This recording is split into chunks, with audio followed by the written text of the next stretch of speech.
वर्ग मीटर में 1 क्विंटल चावल बो दिया जाए तो कितना होगा? बोले नहीं पैदा होगा।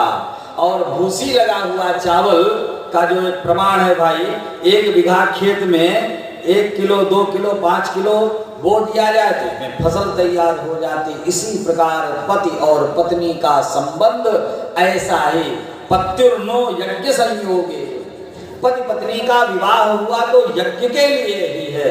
और जब आखिरी समय आता है जब तब उस समय यह चिता ही हमारा हवन कुंड बन जाता है और शरीर ही असौ स्वर्गाय लोकाय स्वाहा, शरीर ही साकल्य बन जाता है। यह यज्ञ इसलिए परब्रह्म परमात्मा भगवान जब अवतार लेते हैं वह भगवान श्री राम जी क्यों सबसे जुड़े हुए हैं? जन्म से लेकर के जब जन्म होता है किसी बच्चे का तो माताएं सोहर गाती हैं और विवाह जब होता है तो उस समय निहुरे निहुरे परसे जनक जी धोतिया मैल भई जाए जीवा हुआ। ये हमारे रायबरेली की या माने अमेठी क्षेत्र की ये गालियां और तरह तरह की गालियां होती हैं भाई। तो इस प्रकार वे तो विवाह में तब राम जी की गाली और अंतिम समय में राम नाम सत्य है। कोई अच्छा काम किया तो अरे राम वो तो इतना बड़ा हो गया, अरे राम राम इतना गड़बड़ काम किए। तो अच्छे और बुरे सब में श्री राम जी क्यों प्रासंगिक हैं? बोले यज्ञ से वह जन्म उनका अवतार हुआ है। और यज्ञ ऐसे नहीं, यज्ञ कराना कोई हंसी खेल नहीं है, यज्ञ कराना सबसे कठिन काम है। यज्ञ के समान नास्त यज्ञ समो रिपुः कहा गया, यज्ञ के समान कोई दूसरा दुश्मन नहीं है। आपको एकदम सर्वनाश के कगार पर खड़ा कर देगा यज्ञ, क्योंकि विधिहीनस्तु यज्ञस्तु सद्यः कर्ता विनश्यति। अविधि पूर्वक माने जैसा मेथड है, जो करने का एक ढंग है, उस ढंग से अगर आप यज्ञ करते हैं तब तो वह फलदायी होगा और नहीं तो नुकसानदायक होता है। यद्यपि यज्ञ सबके कल्याण के लिए वह यज्ञ का कर्म, उसमें जब आप और दूसरी बात आपको बता दें, यज्ञ का मतलब क्या होता है? यज्ञ का मतलब होता है त्याग, त्याग करना, वह यज्ञ का मतलब होता है। आप अपने खून पसीने की गाढ़ी कमाई का 1-1 रुपया त्याग करते हैं। किसके पास? तो हमारे यज्ञ समिति के कोषाध्यक्ष जी के पास रसीद कटा करके ले आकर के दे देते हैं। कोषाध्यक्ष रखते हैं क्या? अब उसको वह यज्ञ में फिर साकल्य आ गया, साकल्य के रूप में त्याग कर दिए, यजमान के पास पहुंच गया तो यजमान उस साकल्य को रखते हैं क्या? वो भी त्याग कर देते हैं। अब त्याग कर दिए, जब हवन कुंड में गया, हवन कुंड रखता है क्या अपने पास? वो त्याग कर देता है धुआं के रूप में, आकाश को दे देते हैं। और आकाश भी उस दान को रखते नहीं है, आकाश जल की बूंदों के रूप में वह परिणत करके वह खेत में डाल देते हैं। और खेत भी उन बूंदों को रखते नहीं हैं, वह अन्न के रूप में हमको आपको सब दे देते हैं। और आप भी रखते हैं क्या? आपको भी यही देने का नाम ही यज्ञ है। आप भी फिर रसीद कटी, फिर आपने दान दिया, वह यज्ञ में आया और यज्ञ के हवन कुंड में पड़ा। यही तो आदान प्रदान का नाम ही लेत देत मन शंक न करे, लेने और देने का नाम ही एक यज्ञ है। और इस यज्ञ में सब लोग संगठित होकर के जब करते हैं तो उसी से भगवान यज्ञ पुरुष प्रकट होते हैं। अभिमान पूर्वक अगर किया जाए कोई, इसीलिए यज्ञ में सबसे पहला काम बोले मांगनो भलो न बाप सो, मांगना तो बाप से भी अच्छा नहीं है। फिर किसी के दरवाजे पर जाओ और रसीद कटाना सबसे संसार का सबसे कठिन काम है, चंदा इकट्ठा करना। बोले अपने मान को ताक पर रख करके व्यक्ति चंदा कटाता है तो सबसे पहले तो अपने मान का त्याग करते हैं। सबसे बड़ा त्याग तो भाई यज्ञ समिति के कार्यकर्ता लोग हैं, और सबकी बात को सुनना। बोले कथा कहना तो आसान है, भागवत की कथा कहने के लिए जाओ तो आराम से जाओ, आराम से खाओ पियो, कथा करो और फिर चले आओ। बोले यज्ञ कराना सबसे बड़ा कठिन काम है, उसमें तो सबकी बातें सुनना, इसमें तो जो चंदा दे रहा है उसकी भी बातें भी सुनना, और जो पंडित आ रहे हैं उनकी बातें भी सुनना, और जो धर्माचार्य आ रहे हैं, जो कथा सुनाने वाले आ रहे हैं, उनके भी मान सम्मान की रक्षा। अपने को एकदम कठिन तितिक्षु बना लेना और सहिष्णु बना लेना। बोले यज्ञ का सबसे कड़ा नियम है मान सम्मान, और इसलिए अभिमान पूर्वक अगर यज्ञ किया जाता है तो वह फिर नष्ट कर देता है। नास्ति यज्ञ समोर्पुः भगवान भूत भावन भोलेनाथ प्रलयंकर शंकर शशांक शेखर चंद्रमौली बैठे हुए हैं ध्यानावस्थित तद्गतेन मनसा, ध्यान लगा करके भगवान भूत भावन भोलेनाथ बैठे हैं। और उसी समय भगवती शिव पार क्या उमा देवी आती हैं, भगवान के समीप आए। बोले महाराज प्रणाम किया है और प्रणाम करके कहा है हे भगवान आपके ससुर, स्त्रियों का सबसे बड़ा स्वभाव क्या है? बोले अपने घर को वो घर, पति के पिता को कहते हैं आपके बाप हैं, आपकी माँ है, अपनी सासू को बाद में कहेंगे। और मायके की बात अगर होगी तो हमारे नैहर से ये हुआ है, हमारे पिताजी ने ये किया है, हमारे भैया ने ये किया है, ये सामान्य जनरल वे की बात है, सामान्य ये स्वभावगत है, बाई नेचर है, और नेचर में उनके रहता है। भगवती श्री उमा देवी आई है भगवान शिव के पास और कही महाराज, बोले क्या है देवी, आज सामने बिठाया और कहा देवी क्या बात है? बोले भगवान प्रजापतिस्ते श्वशुरस्य सांप्रतम, बोले प्रजापति दक्ष प्रजापति ने जो आपके ससुर है, ये नहीं कहा हमारे पिता ने, आपके ससुर जी आपके ससुराल में बहुत बड़ा यज्ञ का आयोजन कर रहे हैं। बोले देवी देखो आज मैं तुमको एक बात बताता हूँ, बहुत बड़ी बात है, अभी तक मैंने तुमसे कहा नहीं। देखो कोई घाव होते हैं, जब आप कहीं चोट लग जाए, चपेट लग जाए, कोई घाव होता है, दवा लगाओ तो भर जाता है, और कुछ ऐसी दवाएं हैं कि निशान भी मिट जाता है। लेकिन अपने लोगों के द्वारा जो घाव अंतर हृदय में लगता है वह तो किसी दवा से नहीं मिटता है। आज अपने घर के अंदर का घाव मैं तुमको बताता हूँ। एक समय की बात, मैं बैठा हुआ था और उसी समय मैं बैठा हुआ था, तुम्हारे साथ मेरा विवाह हुआ था, और विवाह करके जैसे मैं आया, कन्या का दान तुम्हारे पिता ने जैसे किया था वैसे कन्या दान के प्रभाव से, बोले कन्यादानम महादानम, कन्यादान से बढ़कर के और अन्य जहाँ दानों की चर्चा है, एक से बढ़कर के एक दान की महिमा है, लेकिन उसमें कन्यादान भी एक महत्वपूर्ण दान है। कन्यादान कंस ने किया था, उसका पुण्य बल बढ़ने लगा, और वह अब जब पाप करता है और कन्यादान का फल इसको मिला तो ये इसकी आयु बढ़ जाती। सबसे पहला इसका वो होता है कन्यादान करते ही आयु बढ़ती है। अब कंस की आयु बढ़ जाएगी तो ये अत्याचार करेगा, इसलिए आकाशवाणी इसीलिए हुई कि हे कंस, जिस कन्या का तुमने दान किया है उसी के 8वें गर्भ से, नहीं तो आकाशवाणी होने की क्या जरूरत थी भाई, वो हो ही जाता है इसे। लेकिन इसीलिए कि यह पाप करेगा, पाप के परिणाम स्वरूप यह मारा जाएगा। इसलिए कन्यादान जब आपके पिता ने किया तो उनका वर्चस्व बढ़ा, तत्काल कैबिनेट मिनिस्टर बन गए, देवताओं की कैबिनेट के मंत्रिमंडल के प्रमुख मंत्री बने हैं, दक्ष प्रजापति हुए हैं। और जब प्रजापति हुए तो बोले प्रभुता पाई काहि मदन आई, प्रभुता अगर मिली तो मद हो जाता है। दक्ष प्रजापति गए हैं और देखा देवताओं की सभा लगी हुई थी, उसमें लोक पितामह ब्रह्मा जी भी बैठे हुए हैं और सारे के सारे देवता लोग बैठे हुए हैं। ऐसे समय में दक्ष प्रजापति आए हैं। दक्ष प्रजापति को देख करके सारे के सारे देवता तो उठ करके खड़े हो गए, लेकिन अभिमान में भरे हुए दक्ष प्रजापति ने देखा कौन हमको नमस्कार कर रहा है और कौन नहीं कर रहा है, ऐसा देख करके भगवान भूत भावन भोलेनाथ शंकर जी तो चुपचाप बैठे हुए थे और बैठ करके मन से प्रणाम किया है।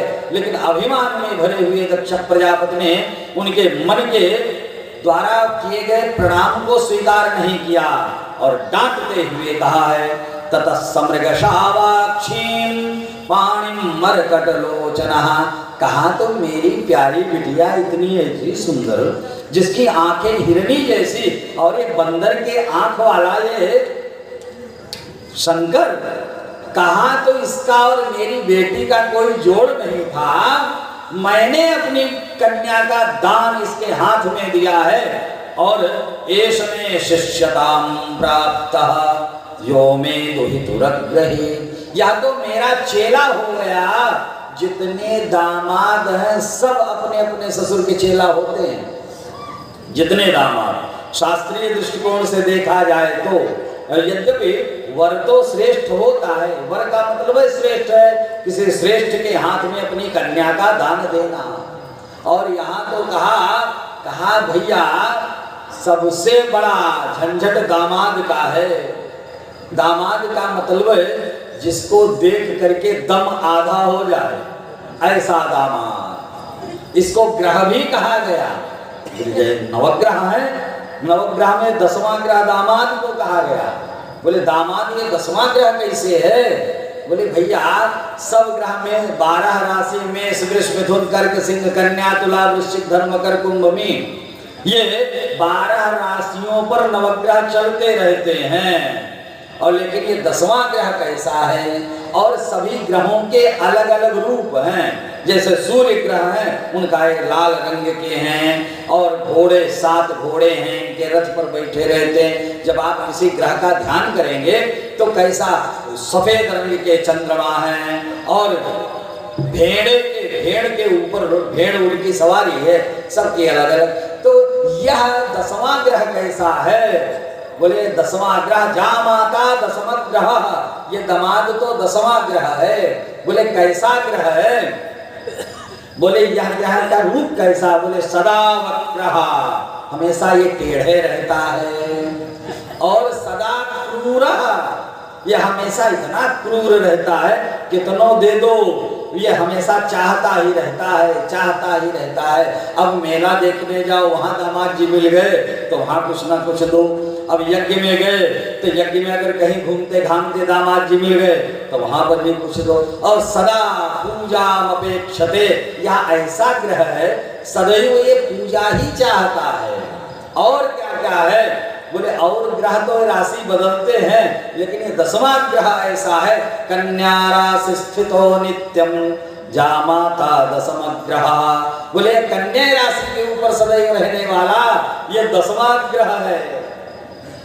बादशाह सलामत में अपने मंत्री से पूछा, बोले सबसे बदमाश आदमी कौन है इस संसार में?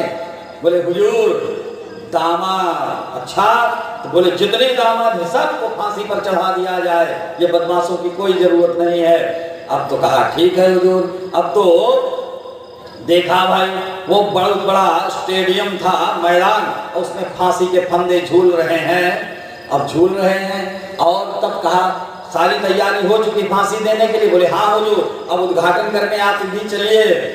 अब चले हुजूर। देखा एक बढ़िया सोने के फंदा, सोने के तारों का फंदा बना हुआ, एक चांदी के तार का फंदा बना हुआ, तो उसको देखा। बोले ये कैसा? बोले सोने वाला आपके लिए और चांदी वाला हमारे लिए। अब कोई न कोई हर आदमी किसी न किसी का दामादे है, तो क्या किया जाए? बोले तो हमको भी फांसी पर चढ़ना। बोले ये तो नियम होता। बोले तो संविधान चेंज कर दिया जाए, इसमें संशोधन कर देना चाहिए। अब संशोधन हो गया भाई। तो सबसे बड़ा बदमाश ये दामाद है। और दामाद के लिए अगर स्वर्ग कहीं है, अगर स्वर्ग, बोले कोई कहता है जन्नत कहाँ है? बोले क्या कश्मीर में? बोले कश्मीर में अब तो आतंकवादियों का जमाना हो गया है। द कश्मीर फाइल प्रायः सब लोग देख ही रहे हैं और देख करके उसका अंदाजा लगा ही रहे हैं। तो स्वर्ग कहाँ है? तब इसके लिए कहा यह स्वर्ग तो ससुराल में है। गाली गाली किसी को अच्छी लगती है? बोले गाली तो केवल ससुरारी बिन गारी कैसी और गारी बिन ससुरारी कैसी। और ऐसे ससुराल अगर स्वर्ग कहीं है तो ससुराल में ही है। बोले कहाँ? बोले ससुर गृह निवासो स्वर्ग तुल्यम नराणाम यदि भवति विवेकी पंचवाशद दिनानि। बोले अगर कहीं स्वर्ग है तो ससुराल में है, लेकिन कितने दिन के लिए? बोले बस 2-3 दिन के लिए। और अगर ज्यादा दिन रुक गए तब मधु दधिकृत लोभात मास में कम बसेत चेत। अगर बढ़िया बढ़िया खाने के लोभ से अगर महीना भर रुक गए तब बोले सभवति खर तुल्य मानवो मानहीना। वो तो गधे के समान हो जाता है भैया। अब ऐसी स्थिति ये किसने कहा? बोले महाकवि भारवी ने कहा है। भारवे अर्थ गौरवम। महाकवि भारवी ने ये बात कहा। और बात कहा क्यों? बहुत बड़े विद्वान महापुरुष ऐसे कवि हृदय, बोले कवि ऐसे व्यास कवि 1 मिनट में सैकड़ों श्लोक बना दे वह। ऐसे महाकवि भारवी ने अनेकों रचनाएं जिनकी हैं, ऐसे एक दिन पिताजी उनसे हमेशा नाराजे रहे, हमेशा डांटते रहे। अरे इसको कुछ नहीं आता जाता, वज्र मूर्ख है। अब पिताजी की डांट हो पड़े तो फनफना जाए एकदम। एक दिन तो क्रोध में आए, पिताजी अंदर माँ से बैठ करके अकेले में बात कर रहे थे और उसी समय महाकवि भारवी ने एक गड़ासा ले लिया। बोले अब की बार निकले तो सिर काट दे इनका। ऐसा मन में विचार करके दरवाजे के पास खड़े हो गए और पिताजी और माताजी बात कर रहे थे। ये कई बजे तक, एक बात बताओ आप सब, कितने बजे तक सत्र चलता है? 11 बजे। कितना बजा है? कितना बज गया? 10:49 हो गया। तो 10 मिनट तो है अभी हमारे पास ना। चलिए 10 मिनट में आपको कुछ सुनाने का प्रयास करते हैं। महाकवि भारवी हैं और उन्होंने मन में ये विचार किया पिता को मार डालना चाहिए। ऐसा सोच करके बोले सुने तो आखिर माताजी पिताजी अकेले में बात क्या कर रहे हैं। तपता जल रहा है और माताजी भी बैठी हैं, पिताजी भी बैठ करके तपता ताप रहे हैं और बात कर रहे हैं। माँ ने कहा आप हमेशा अपने बेटे को क्यों डांटते हैं? इतना बड़ा विद्वान और सब लोग प्रशंसा करते हैं। पिताजी ने कहा है माँ से, देवी ये मेरा बेटा हमसे बहुत ज्यादा विद्वान है, ये हम भी जानते हैं, लेकिन कहीं इसके मन में अभिमान न आ जाए इसके लिए इसको डांटते रहते हैं। यह बात सुना है महाकवि भारवी ने तो बस गड़ासा वहीं छोड़ दिया और खड़े हो गए। पिताजी बाहर निकले, हाथ जोड़ करके कहा पिताजी यदि कोई पुत्र अपने पिता को मारने का संकल्प ले ले तो इतने बड़े पाप का प्रायश्चित क्या है? ये पाप दूर कैसे होगा? तब पिताजी ने कहा वत्स अगर कोई बेटा अपने पिता के ऊपर हाथ उठाने का पाप सोचता है तो वो भूसी इकट्ठा कर ले धान की, उसी में बैठ जाए और गले तक उसको उसमें बैठ जाए और आग लगा दे। धीरे धीरे भूसी जले और शरीर भी उसका जल जाए, यही इस पाप का प्रायश्चित है। बोले तब ठीक है पिताजी। भूसी इकट्ठा किया, महाकवि भारवी बैठ गए और बैठ करके आग लगाया। पिताजी ने कहा पुत्र ये क्या है? बोले मैंने ऐसा पाप किया है। बोले उठो उठो, पहले उठ करके खड़े हुए। बोले हाँ पिताजी बताइए। बोले ऐसा 1 साल तक ससुरारी में रह जाओ, बस तुम्हारा पाप सब दूर हो जाएगा। महाकवि भारवी ने तत्काल तो चले गए, ससुराल में पहुंच गए। अब तो जीजा जी आए, जीजा जी आए, जीजा जी आए, माने विवाह होते ही जैसे आदमी का अस्तित्व खत्म, वहीं पर खत्म हो गया। ये तो जैसे ससुराल पहुंचा कहे जीजा माने जीवित हो जा, वो फनफना करके उठ करके बैठ जाता है। जीजा जैसे कहा और जीजा का डिमोशन कब होता है? बोले जब फूफा बन जाए, इसीलिए फूफा फुफकार मारते रहते हैं। अब फूफा तो अब ओल्ड हो गए हैं, अपना किनारे बैठे रहो, अपना देखते रहो। फूफा करते रहो। यहाँ तो जीजा आए, अब जीजा आए तो चारों तरफ भाई जीजा जी आ गए, जीजा जी आए। अब तो जलपान आ गया, नमकीन बढ़िया काजू वाली हल्दीराम वाली नमकीन आ गई और सब आइटम आने लगे। एक दिन बीता तो भोजन में भी भैया पतली रोटियां और रायता है, भिंडी का भुजिया है, परवल का भुजिया है, दाल चावल रोटी सब्जी पूड़ी चटनी चोखा घी अचार सब आ रहा है। एक दिन खाए, दूसरे दिन खाए, तीसरे दिन खाए, चौथा दिन हुआ तो आज तो देखा ध्यान से तो दाल जो एकदम गाढ़ी रही वो हल्की सी पतली होने लगी भैया। और दो चार दिन बीते तो जो अचार और मिर्चा का भरुआ आता था वो बंद हो गया, अब तो ठोकरा वाली खटाई आने लगी। और दो चार पांच दिन बीता, इनको साल भर व्यतीत होना है तो सरहद की धीरे से आवाज आई, हे सुनती हो? अपनी माँ से कह रहे अपनी सास से, पूछिए तो कब जाइए जीजा। अब इनको तो रहना है। महीना भर बीता तो धीरे से एक दिन सरहद ने कहा, जीजा थोड़ा वो रस्सी उठा दीजिए ना। अब रस्सी उठा दिया। एक दिन कहा, जीजा थोड़ा एक बाल्टी पानी भर लाओ। जीजा पानी भर करके ले आए। अब एक दिन 2-3 महीना बीता, ससुर जी आए बड़े जोर से और झोला वोला पटक दिए। बोले किसी को घर की परवाह थोड़ो है, काम के नकाज के दुश्मन अनाज के, अगर घर में रहना है तो जानवर चराना पड़ेगा। पिता की आज्ञा है, साल भर तक ससुराल में रहना है।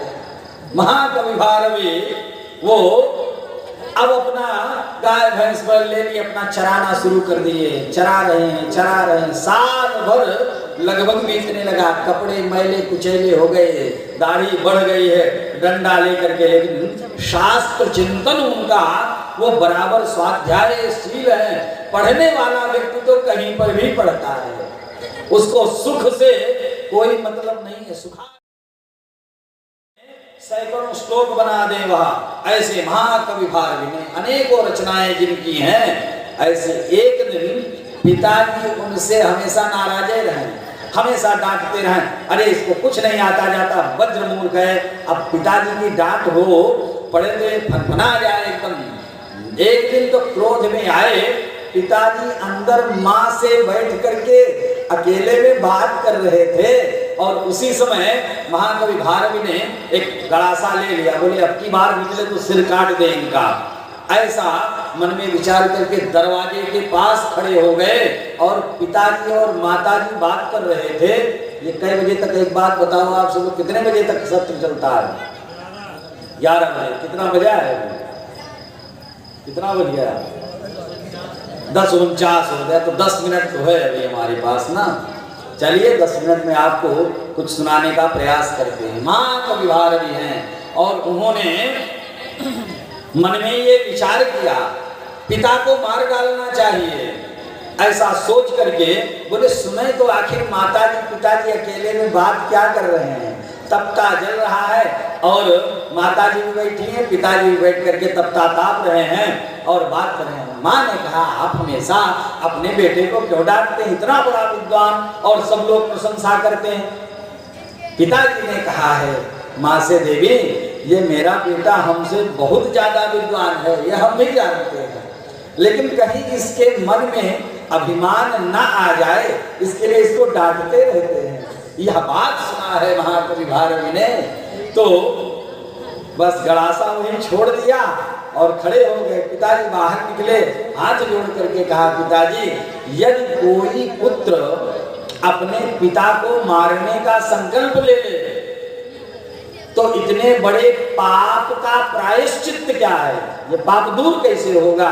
तब पिताजी ने कहा, वत्स अगर कोई बेटा अपने पिता के ऊपर हाथ उठाने का पाप सोचता है तो वो भूसी इकट्ठा कर ले धान की, उसी में बैठ जाए और गले तक उसको उसमें बैठ जाए और आग लगा दे, धीरे धीरे भूसी जले और शरीर भी उसका जल जाए, यही इस पाप का प्रायश्चित है।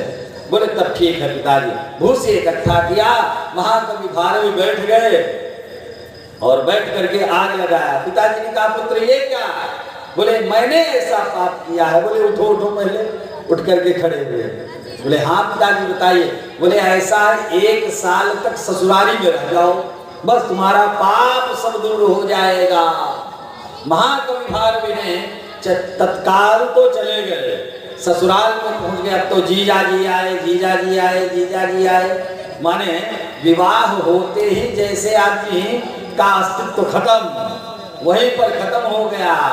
ये तो जैसे ससुराल पहुंचा कहे जीजा माने जीवित हो जा, वो फल बना करके उठ करके बैठ जाता है। जीजा जैसे कहा, और जीजा का डिमोशन कब होता है? बोले जब फूफा बन जाए, इसीलिए फूफा फुटकार मारते रहते हैं। अब फूफा तो अब ओल्ड हो गए हैं, अपना किनारे बैठे रहो, अपना देखते रहो, फूफा करते रहो। यहाँ तो जीजा आए, अब जीजा आए तो चारों तरफ भाई जीजा जी आ गए, जीजा जी आए। अब तो जलपान आ गया, नमकीन बढ़िया काजू वाली हल्दीराम वाली नमकीन आ गई, और सब आइटम आने लगे।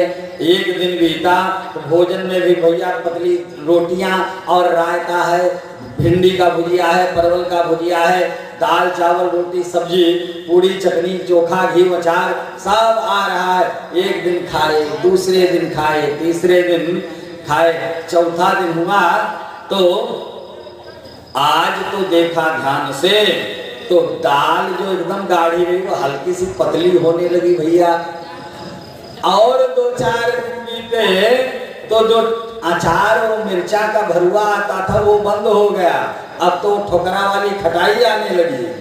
और 2-4-5 दिन बीता, इनको साल भर व्यतीत होना है तो सरहद की धीरे से आवाज आई, हे सुनती हो? अपनी माँ से कह रहे, अपनी सास से, पूछिए तो कब जाइए जीजा, अब इनको तो रहना है। महीना भर बीता तो धीरे से एक दिन सरहद ने कहा, जीजा थोड़ा वो रस्सी उठा दीजिए ना। अब रस्सी उठा दिया। एक दिन कहा, जीजा थोड़ा 1 बाल्टी पानी भर लाओ। जीजा पानी भर करके ले आए। अब एक दिन 2-3 महीना बीता, ससुर जी आए बड़े जोर से और झोला वोला पटक दिए। बोले किसी को घर की परवाह थोड़ो है, काम के नकाज के दुश्मन अनाज के, अगर घर में रहना है तो जानवर चराना पड़ेगा। पिता की आज्ञा है, साल भर तक ससुराल में रहना है। महाकवि भारवी वो अब अपना गाय भैंस पर ले लिए, अपना चराना शुरू कर दिए, चरा रहे हैं, चरा रहे हैं। साल भर लगभग बीतने लगा, कपड़े मैले कुचैले हो गए, दाढ़ी बढ़ गई है, डंडा लेकर के, लेकिन शास्त्र चिंतन उनका वो बराबर स्वाध्यायशील है। पढ़ने वाला व्यक्ति तो कहीं पर भी पढ़ता है, उसको सुख से कोई मतलब नहीं है। सुखार्थिनः कुतो विद्या, विद्यार्थिनः कुतो सुखम। वो पढ़ रहे थे और एक दिन एक श्लोक बना करके कह रहे थे, उसका हिंदी में मतलब है, सहसा कोई काम नहीं करना चाहिए, बिना विचारे जो करे सो पाछे पछताए, काम बिगाड़े आपनो जग में होत हंसाए। जब ऐसा बिना विचारे कोई काम करना नहीं चाहिए, श्लोक बना करके कहा, सहसा न विदधि तमक्रियाम अविवेकः परमापदाम पदम। सहसा कोई कार्य न करें। जब ऐसा राजा उस समय घोड़े पर सवार होकर के निकला और देखा है कि गाय भैंस बैल चराने वाले महानुभाव ये संस्कृत के श्लोक बोल रहे हैं। बोले इधर आओ, क्या बोल रहे हो? बोले राजन हम ये कह रहे हैं कि एकाएक अकस्मात हड़बड़ी में कोई निर्णय मत लो, विचार करके खूब सुचिंत्य चोक्तम सुविचार कृतम, खूब विचार करके आप कोई काम करो। जब विचार करके करोगे तो उसका फल दीर्घकालीन अच्छा होगा। जब ऐसा कहा, बोले भाई कलम कागज तो इसको नोट करना चाहते हैं, नोट कैसे किया जाए? तो कलम कागज तो है नहीं, पत्थर की नोक से तलवार निकाली राजा ने और तलवार के ऊपर पत्थर की नोक से लिख दिया और म्यान में रखा तलवार। राजा तो चले गए। अपने रनिवास में गए तो देखा मेरे बिस्तर के ऊपर कोई नौजवान लेटा हुआ है और चदरा ओढ़ा हुआ है और मेरी रानी भी उसी के बगल में लेटी हुई है। तलवार निकाला, क्रोध में भरे हुए राजा ने और मारना चाहा तब तक तो वही श्लोक सामने आ गया। बोले पहले इनको जगाना चाहिए, फिर दंड देना चाहिए। जगाया रानी को, रानी तो हड़बड़ा करके, अरे महाराज आप ये कौन है? बोले अरे ये अभी गुरुकुल से पढ़ करके अपना पुत्र, एकमात्र बेटा युवराज आया है, ये अपना पुत्र है। उठा करके देखा और देख करके मन में विचार किया, एक ब्राह्मण, एक महात्मा की कृपा से आज मेरा वंश सुरक्षित रहा है।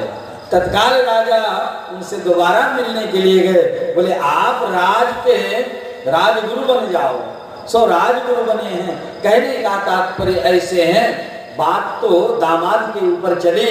भगवान भूत भावन भोलेनाथ शंकर जी भगवती उमा देवी से कहते हैं, देखिए ऐसे ऐसी स्थितियां होती हैं, लेकिन मैं कितना विनम्र था और अत्यंत विनम्र होते हुए आपके पिता महाराज दक्ष ने हमारा अपमान किया है, बहुत भयंकर। और बीच सभा में अगर अपमान कर दिया जाए वह तो टीसता है, वह एकांत पा करके वह घाव पके फोड़े के समान टीसता है। देवी अब मैं क्या करूं? देखो यज्ञ आदि हो, यज्ञ हो, अनाहुता अप्यभियंति सौहृदम, यज्ञ आदि में बिना बुलाए जाना चाहिए। उसमें ये इंतजार न करो कि हमारा निमंत्रण नहीं आया है, हमारा कोई कारण नहीं आया है। यज्ञ में जाओगे तो बहुत सारी बातें आपको प्राप्त होंगी। यज्ञ के जो देवता हैं, यज्ञ में परिक्रमा करोगे तो परिक्रमा करने का फल प्राप्त होगा। यज्ञ में परिक्रमा, चूंकि पाप के कारण पूर्व जन्म कृतम पापम व्याधि रूपेण जायते, पूर्व जन्म के किए गए पाप वो हमको इस जन्म में प्राप्त होते हैं, रोग के रूप में, व्याधि के रूप में और दुख के रूप में। और जब परिक्रमा करते हैं हम तो उसमें सबसे पहला ये वर्णन किया गया है, यानि कानि च पापानि जन्मांतर कृतानि च, जो पहले जन्म का पाप है और इस जन्म का पाप है जो संचित है। जो संचित का मतलब जो रखा हुआ पाप है, रखा हुआ पाप ठीक उसी प्रकार जैसे बखार में चावल और गेहूं रखा हुआ रहता है। हम कौन सा खाते हैं? बोले जो पहले साल में बोया गया था वो कट करके आया है, वो हम अभी खा रहे हैं। जो अभी हमने बोया है उसको बाद में खाएंगे। उसी प्रकार कर्म है, वह पाप कर्म है, वह पाप कर्म जो रखा हुआ पाप कर्म है वह नष्ट कैसे होता है? यज्ञ में जो देवता है वो सर्वतोमुखी रहते हैं। ऐसा नहीं देवता उत्तर मुहे, दक्षिण मुहे और पूर्व मुंह बैठते हैं, वो चारों तरफ उनका मुख रहता है। जितने भी देवता हैं जिस एंगल से देखोगे देवता को वो आपको देखते हुए मिलेंगे। हनुमान जी के सामने आप चले जाओ या हनुमान जी के सामने आप जाकर के देखो, उनकी आंखों से आंखें मिलाओ तो चाहे जिस एंगल से देखोगे वो आपको देखते हुए मिलेंगे। इस प्रकार देवताओं की परिक्रमा करने से उनके शरीर से जो निकलने वाली सात्विक ऊर्जा है उससे हमारे पाप कर्म नष्ट होते हैं। वह एक एक कदम आप बढ़ाओगे तो वह पुण्य फल प्रदान करने वाला होगा। इसलिए प्रतिदिन जितने लोग हैं यहाँ पर या फूला ग्राम सभा से जुड़े हुए जो भी महानुभाव हैं वो प्रतिदिन जब तक यज्ञ का कार्यक्रम, आज तो दूसरा दिन प्रारंभ हो गया है, दूसरे दिन से ही सही एक परिक्रमा चाहे करो, यज्ञ भगवान की एक परिक्रमा करो, 11 परिक्रमा करो और अलग अलग कामनाओं की सिद्धि करने के लिए परिक्रमा करनी चाहिए।